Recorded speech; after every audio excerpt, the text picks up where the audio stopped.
Hola, bendiciones. Vamos a ver en esta oportunidad las respuestas y las excusas del hombre frente al llamado de Dios.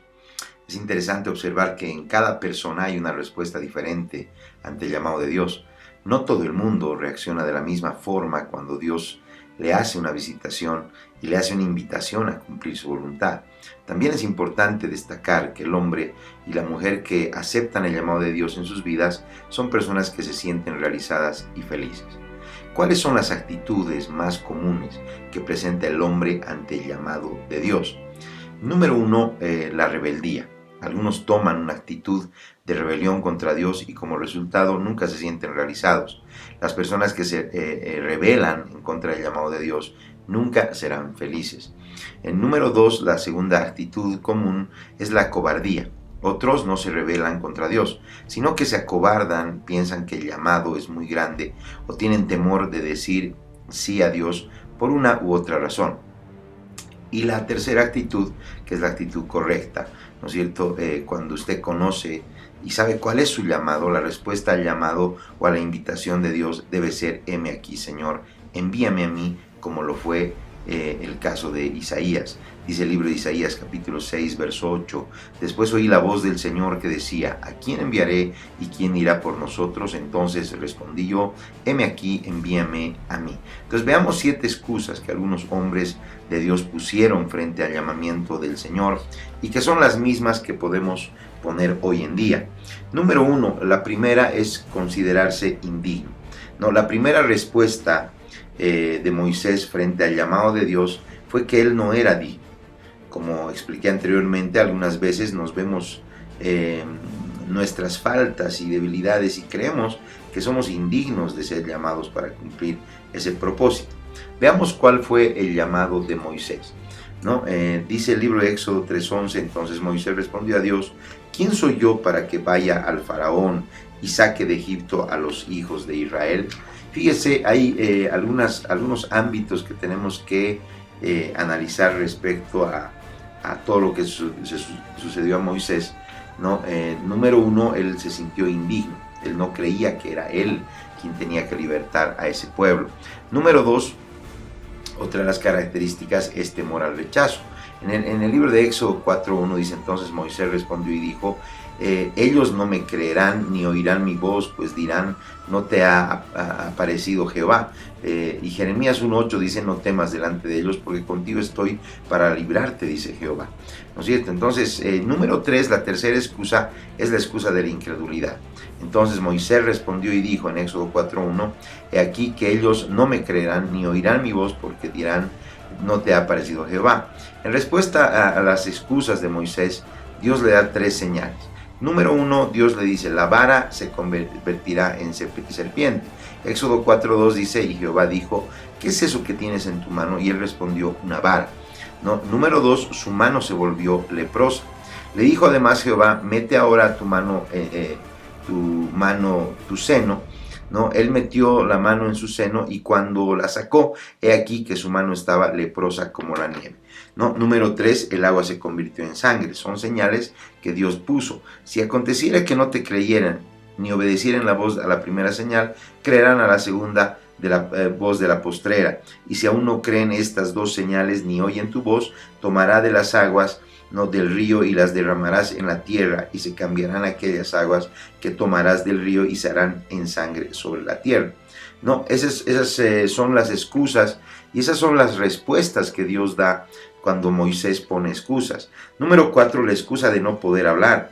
Entonces dijo Moisés a Jehová: y Señor, nunca he sido hombre de fácil palabra, ni antes ni desde que tú hablas con tu siervo, porque soy tardo para el habla y torpe de la lengua. Jeremías 1:6 dice: yo dije: Señor Jehová, yo no sé hablar porque soy un muchacho. No, la respuesta de Dios ante eso a Moisés fue, ¿no? Éxodo 4:11: Jehová respondió: ¿quién dio la boca al hombre? ¿O quién hizo al mundo y al sordo, al que va al ciego? ¿No soy yo acaso Jehová? Éxodo 4:12 dice: ahora pues ve, y yo estaré en tu boca y te enseñaré lo que has de hablar. ¿No? Entonces, estamos viendo las excusas frente al llamado y habíamos dicho: número 1 es considerarse indigno, número 2, tener temor al rechazo. Número 3, la excusa de la incredulidad. Número 4, la excusa de no poder hablar. Y número 5, tenemos la excusa de la inferioridad. Éxodo 4, 13, 14 dice, y él dijo, ay Señor, envíate ruego por medio del que debes enviar. Entonces Jehová se enojó contra Moisés y dijo, ¿no conozco yo a tu hermano Aarón, el levita, y el que habla bien? He aquí que él saldrá a recibirte y al verte se alegrará en su corazón.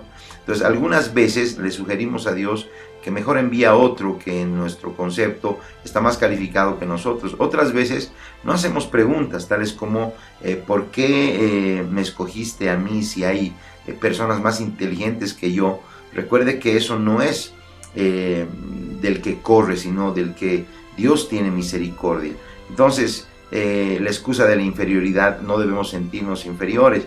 Número 6, la excusa de ser joven, ¿no? Una de las excusas de Jeremías fue decir que era niño y que no podía aceptar el llamado porque era joven, ¿no? Dice Jeremías 1:6, yo dije, Señor Jehová, yo no sé hablar porque soy un muchacho. Me dijo Jehová, no digas soy un muchacho, porque a todo el que te envíe irás y dirás todo lo que te mande.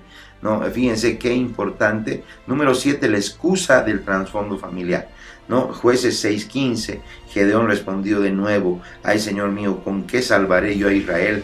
He aquí que mi familia es pobre en Manasés, yo soy menor de la casa de mi padre. Algunas veces esta es la excusa que le damos a Dios. Señor, yo soy pobre, mi familia es muy humilde, soy del campo. La pregunta que yo le hago hoy es, ¿cuál es su excusa frente al llamado de Dios? ¿Cómo le responderá al Señor cuando lo llame? ¿Está dispuesto a poner algo que usted ama en el altar? Entonces, cada llamado de Dios en nuestra vida trae consigo un precio que pagar. ¿Qué pondré al altar? Hay muchos que han puesto dinero, fama y carrera, otros han sacrificado sus sueños, ambiciones, deseos para ponerlo a Él en primer lugar. La respuesta debe ser, Señor, he aquí, no, heme aquí en realidad. Envíame a mí. Debemos estar dispuestos a hacer cualquier cosa para cumplir su llamado. Algunas veces tenemos que sacrificar la mitad de nuestro salario, nuestro negocio, o cualquier otra cosa. Podemos decirle hoy al Señor, Señor, envíame a mí, yo iré en tu nombre. Dios no está buscando habilidad, sino disponibilidad. Dios tiene un propósito divino con cada uno de nosotros y debemos estar dispuestos para ir a donde Él quiera enviarnos. Volviendo a recapitular un poco respecto al ejemplo que dimos de Moisés, cuando Moisés dice, ¿quién soy yo? Entonces, cuando miramos hacia adentro de nosotros mismos, vemos debilidades, defectos y nos preguntamos, ¿quién soy yo para ser usado por Dios? Pero no depende de quién soy yo, sino de quién es Él. ¿No? Éxodo 3:14, y respondió Dios a Moisés, yo soy el que soy, le dijo, y así dirás a los hijos de Israel, yo soy. Me envió a vosotros. Entonces, obviamente no me creerán, dice el relato de Moisés. Cuando Dios nos manda a dar una palabra, no debe frustrarnos si no nos creen, ya que esto dependerá del corazón del que recibe la palabra. Así como hubieron muchas personas que no creyeron el mensaje de los profetas y aún del mismo Señor Jesús, así habrán personas nunca creerán que el Señor nos envió. Por lo tanto, no depende si me creen a mí, ¿no? y si no le creen a Él. Entonces, cuando Él decía, soy torpe para hablar, ¿no? El poder de la comisión que hemos recibido no reside en lo bonito o elocuente de las palabras o de la capacidad de hablar que tenemos nosotros, sino en el mensaje mismo, ya que no es nuestro mensaje, sino el mensaje de Dios, ¿no? Además, Él ha prometido que Él pondría las palabras en el momento preciso que tengamos que hablar. Eso dice Marcos capítulo 13, verso 11, ¿no? Cuando le decimos, ay Señor, pero yo todavía tengo que cumplir tantos sueños aquí, envía otro, ¿no? Siempre pensamos que hay personas mejores que nosotros, ¿no? Pensamos que nos tenemos que capacitar todavía, yo no voy a poder, yo no voy a hacerlo, etcétera, etcétera, ¿no? Entonces, lo que nosotros tenemos que hacer, ¿no es cierto?, es creer que nosotros sí estamos capacitados. Es verdad, hay otras personas mejores que nosotros, con virtudes y cualidades y características que que nosotros no las poseemos, más inteligentes, más fuertes, más elegantes, más aptos, ¿no es cierto? Y puede ser que haya, pero Dios no ha pensado en otro que nosotros mismos para realizar la tarea que nos ha encomendado, ¿no? A nosotros. Entonces, antes que naciéramos, dice el libro de Jeremías 1:5, antes que te formase en el vientre te conocí, y antes que nacieses te santifiqué, te di por profeta a las naciones. Qué lindo, ¿no? Pero también hay otros ejemplos en la Biblia, ¿no es cierto? Cuando nosotros somos enviados, uno de los ejemplos está en los 10 espías, ¿no? Entonces, cuando esta gente decía, nuestros enemigos son gigantes, ¿no? Cuando Moisés envió 2 espías a explorar la ciudad de los cananeos, al regresar 10 de los espías reportaron que eran gigantes los que moraban en la ciudad y que ellos eran como langostas. Entonces, vieron la magnitud de la grandeza de sus enemigos, pero no pudieron ver la magnitud de la grandeza de su Dios. Entonces, el cual es aún más gigante, ¿no? Dice el libro de Isaías, capítulo 42, verso 13, Jehová saldrá como gigante y como hombre de guerra despertará el celo, ¿no? Gritará, voceará, se esforzará sobre sus enemigos. Jeremías 20:11 también dice, mas Jehová está conmigo como poderoso gigante, por tanto los que me persiguen tropezarán y no prevalecerán, serán avergonzados en gran manera, porque no prosperarán, tendrán perpetua confusión que jamás será olvidada. El llamado de Dios implica, ¿no?, que vamos a enfrentar retos gigantes, rechazo, oposición y otras adversidades, ¿no? Otro ejemplo muy importante también lo tenemos, ¿no?, de Jeremías. Cuando Jeremías, comentamos un poco, soy muy joven, él decía, entonces la edad no es una excusa para no servir a Dios, él puede servirse de niños y grandes, de jóvenes. ¿Acaso no dijo, no es cierto, y después de esto derramaré de mi espíritu sobre toda carne y profetizarán vuestros hijos y vuestras hijas, vuestros ancianos soñarán sueños y vuestros jóvenes verán visiones, ¿no? De la boca de los niños, dice, y de los que maman fundaste la fortaleza a causa de tus enemigos para hacer callar al enemigo y al vengativo. Entonces, ¿acaso no fue en la adolescencia cuando fue llamado Samuel? ¿Acaso no era todavía un jovencito David cuando venció a Goliat? ¿No fue de 80 años cuando Caleb subió a conquistar Hebrón? ¿No es cierto? Tenemos otros ejemplos también como el de Gedeón. Gedeón, ¿no es cierto? La excusa de la escasez. ¿Con qué mi familia es pobre, Señor? Si Dios me ha llamado a una tarea, Él va a suplir lo que se requiera para esa tarea. Por lo tanto, no es con mis recursos limitados y escasos que voy a cumplir lo encomendado por Él, sino con los recursos ilimitados que vienen de arriba. Filipenses 4:19 dice, mi Dios pues suplirá todo lo que os falta conforme a sus riquezas en gloria en Cristo Jesús. Entonces, ya no sigamos poniendo excusas y resistiéndonos al llamado y al propósito de Dios, ya que mientras tanto las almas se siguen perdiendo, las familias se siguen destruyendo y un día daremos cuenta.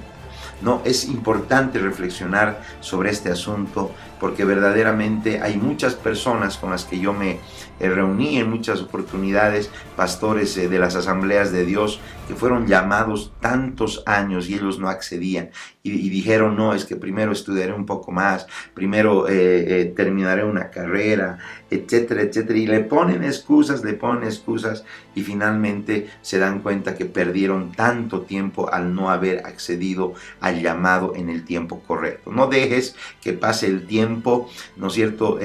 Hay un tiempo especial, dice la palabra, todo tiene su tiempo, y se ha llegado tu tiempo y Dios te está llamando.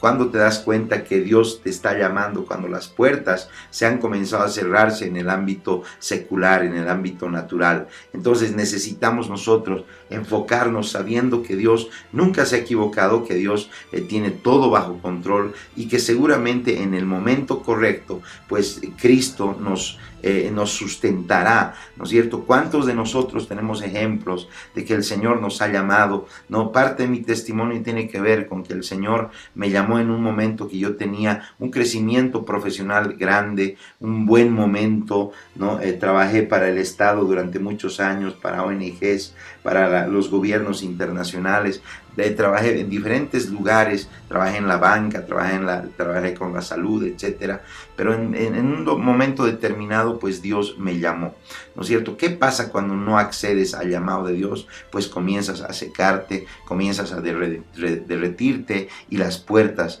¿no es cierto?, de los cielos están cerradas para tu vida. Por tanto, yo le aconsejo, si usted tiene verdaderamente un llamado, aplíquese en ese llamado, sea el mejor en ese llamado, incremente su conocimiento en ese llamado, ¿no es cierto?, dé a los demás lo que ese llamado le está entregando y estoy seguro que usted va a ser muy bendecido. Entonces, qué importante y qué linda es estas excusas, ver cuáles son las excusas del llamado. No hay excusas para el Señor. Si Dios te llamó, Él suplirá todas tus necesidades. Muchas bendiciones.